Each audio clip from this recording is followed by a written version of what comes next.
통찰력 있는 현명한 투자는 시니멘탈 TV와 함께하세요. 구독은 사랑입니다. 반갑습니다. 시네멘탈 TV입니다. 여러분, 며칠 전 백악관에서 비밀 전쟁이 벌어졌습니다.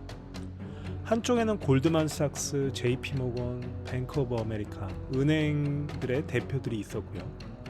반대편에는 크립토계의 대표 코인베이스, 리플, 이 두 대표가 있었습니다.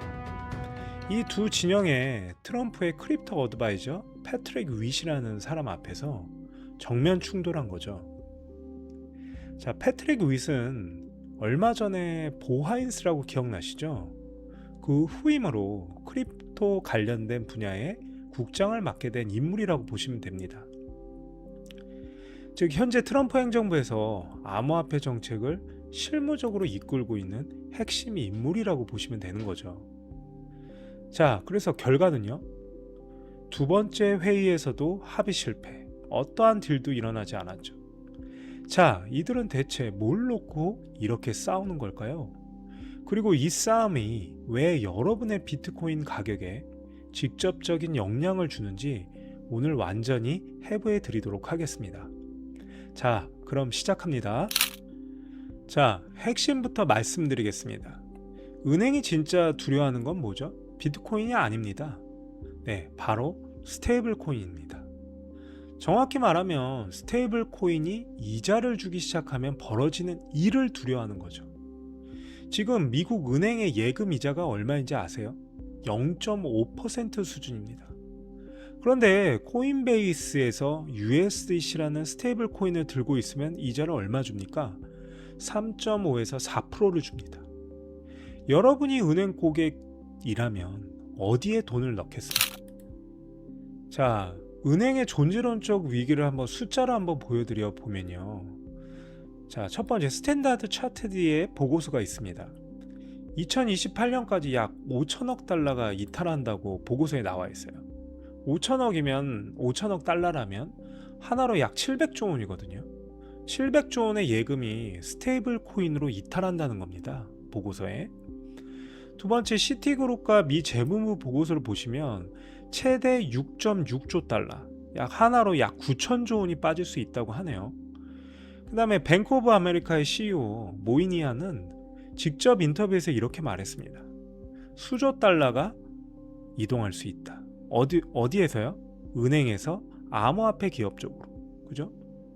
그리고 연준 자체의 논문도 있습니다. 2025년 12월에 나온 스테이블 코인 시대의 은행들이라는 논문에 따르면 예금에 약 1,000억 달러가 이탈을 하면 은행 대출이 600억에서 최대 1,260억 달러까지 축소된다고 합니다. 자, 이건 비트코인과의 싸움이 아니죠. 바로 은행 시스템의 생존을 건 전쟁이라고 볼 수 있습니다. 자, 여기서 중요한 게 하나 있습니다. 2025년에 통과된 지니어스 액트라는 법안이 있어요.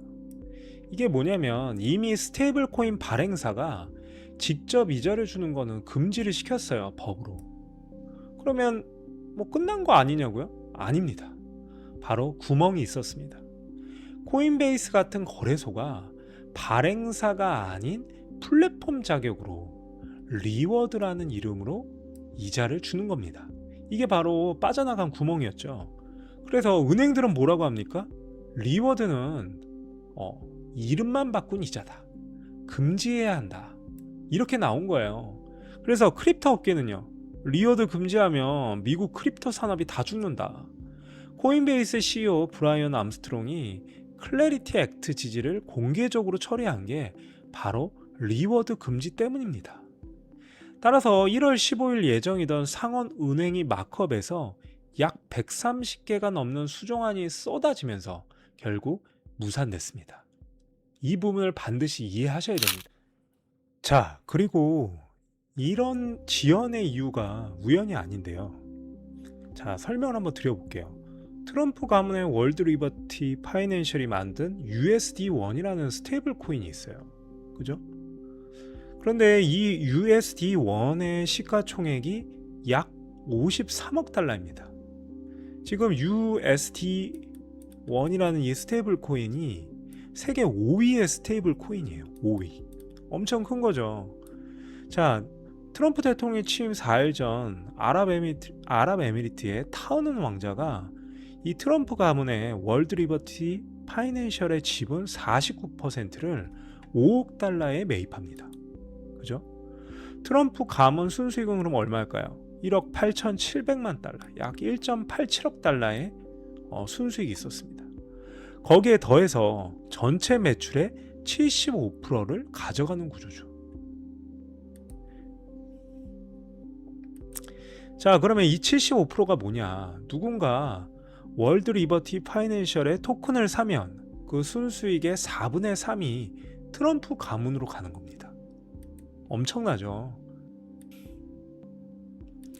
그러면 USD1 발행량이 늘어나면 어떻게 될까요?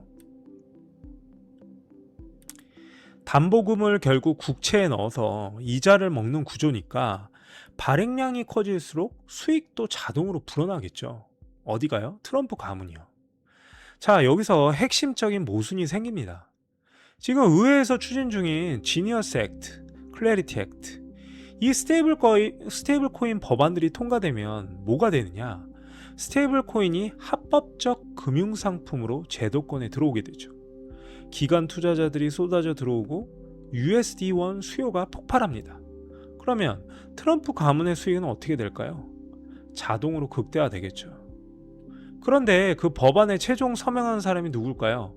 바로 도널드 트럼프 대통령 본인입니다. 자기 가문이 직접 돈을 버는 사업을 합법화해주는 법안에 자기가 사인하게 되는 거죠. 민주당이 이해 충돌을 걸고 넘어지는 이유, 미국의 민주당입니다. 이제 이해가 되시죠? 이것도 법안 지연의 또 다른 원인이 될 수 있겠습니다. 자, 이제 여러분이 꼭 알아야 할 입법 경로를 보여드리겠습니다. 바로 저희가 그렇게 기다리던 클래리티 액트 법안이죠. 자, 클래리티 액트가 법이 되려면 총 7단계를 거쳐야 합니다. 최종 대통령 서명이 마지막 단계인 거죠. 자, 하원은 통과했습니다. 작년 7월에 294대 134로 통과시켰죠. 그 다음에 어디입니까? 상업농업위원회 올해 1월 29일에 12대 11로 간신히 통과시켰습니다. 하지만 민주당이 전원 반대했었죠. 자, 문제는 뭔가요? 3번 상원은행위원회입니다. 스테이블 코인 이자 문제가 해결되지 않으면 마크업 일정 자체가 안 잡혀요. 마크업이 안 되면 여기가 교착 상태에 빠진 거죠. 마크업이 안 되면 본회의 표결도 불가됩니다. 법안이 사실상 사망하게 되는 거죠. 그래서 지금 현재 3번에서 막힌 상태라는 거, 이거 꼭 기억하셔야 되겠습니다. 자, 여러분들이 반드시 알아야 되는 게 뭐냐면 바로 이 클래리티 액트의 향방에 따라서 비트코인의 흐름이 저는 결정된다고 생각되어집니다. 그래서 비트코인 투자자라면 이번 연도의 날짜의 흐름을 반드시 알고 계셔야 됩니다. 자, 2월달 지옥 같은 시간인데 바로 2월달에 또 뭐가 있습니까? 바로 백악관의 데드라인이 있어요. 자, 백악관이 양쪽에 2월 말까지 타협안을 내놓으라고 최후 통첩을 했습니다. 이 데드라인에서 합의가 나오느냐 안 나오느냐에 따라 단기 시장 방향이 결정됩니다. 현재 그런 서로의 합의안이 얼마 전에 나왔었죠. 그래갖고 제가 시안글에 올려드렸습니다. 은행 쪽에서요. 자, 만약에 여기서 합의를 실패하면 어떻게 될까요? 은행이 마크업 일정 자체가 안 잡히게 되죠. 그럼 중간선거 앞두고 정치인들이 리스크를 회피하면서 입법 시간의 창이 닫혀버립니다. 그래서 이 2월 말까지의 이 타협안, 서로의 타협안이 어떻게 되는지가 바로 클래리티 액트의 향방이 결정되고 이걸 통해서 비트코인의 흐름이 결정된다고 생각하시면 될 것 같습니다. 추가로 구독, 좋아요, 알림 설정은 시네멘탈TV에 엄청난 힘이 됩니다. 자, 클래리티 액트의 향방에 따른 비트코인의 4가지 시나리오를 한번 정리를 해봤는데요. 저희가 주목해야 될 건 최고 아니면 최악입니다. 자, 최선의 시나리오는 3월에 타협이 이루어져서 2분기, 2, 4분기에 법이 통과가 되는 겁니다. 규제의 명확성이 확보되면 기관 자금이 유입되면서 다시 비트코인에 봄이 오는 그런 시점이 일어나겠죠.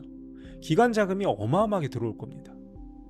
그리고 만약에 최악이라는 건 뭐냐면 중간 선거 전에 통과가 안 되는 겁니다. 그러면 2027년 새 의회에서 처음부터 다시 시작해야 되는 거죠. 그러니까 2026년은 포기해야 되는 거예요. 근데 이런 일은 쉽지는 않겠지만 일어날 수도 있겠죠. 지금 비트코인이 횡보하거나 눌리는 게 단순 차트가 아닙니다. 이런 법적인, 구조적인 이유가 있다는 것을 반드시 기억하셔야 될 것 같습니다. 자, 마지막으로 반전 인사이트 하나 좀 드려보면요. 기존에 제가 올린 터지기 일보 직전의 미국 은행 영상 기억하시죠? 은행 예금 구조가 근본적으로 취약하다고 말씀드렸습니다. 스테이블 코인은 바로 그 취약점을 직접 공격하는 거죠. 자, 민간 연준, 마이크로 스트래티지 영상에서는 연준이 민간 은행의 이해를 대변하는 구조라고 했죠. 새 의장 케빈 어시는 매파인데다 은행 쪽 사람입니다. 그런데요, 여기서 반전이 있습니다. 은행이 스테이블 코인을 법으로 막으려 하면 할수록 비트코인의 가치는 증명됩니다. 왜요? 스테이블 코인은 법으로 막을 수 있습니다. 이자를 금지할 수도 있고 규제할 수도 있어요. 하지만 비트코인은 어떻게 됩니까? 못 막습니다. 절대 못 막죠. 검열이 불가능하니까요. 이것이 비트코인이 디지털 골드인 이유가 아니겠습니까? 자, 비트코인이 왜 이렇게 폭락이 오는지, 왜 이렇게 빠지는지, 그리고 언제 다시 오를 수 있는지의 열쇠, 어떤 법적인 열쇠가 바로 여기에 있는 것 같습니다. 바로 정치적인 이유, 비트코인이 정치에 휘말린 이유가 바로 여기에 있는 것 같습니다. 자, 2월 말 데드라인, 3월부터 4월 은행이 마크업 재추진력, 이걸 반드시 체크 한번 해보시기 바랍니다. 3월 1일 전후로 결과가 나오면 바로 후속 영상으로 분석해 드리도록 하겠습니다. 자, 그럼 다음 영상에서 뵙겠습니다. 자, 오늘 영상이 도움이 되었다면 구독, 좋아요 꼭 부탁드립니다. 자, 저는 다음 영상에서 뵙겠습니다. 시네멘탈TV였습니다. 감사합니다.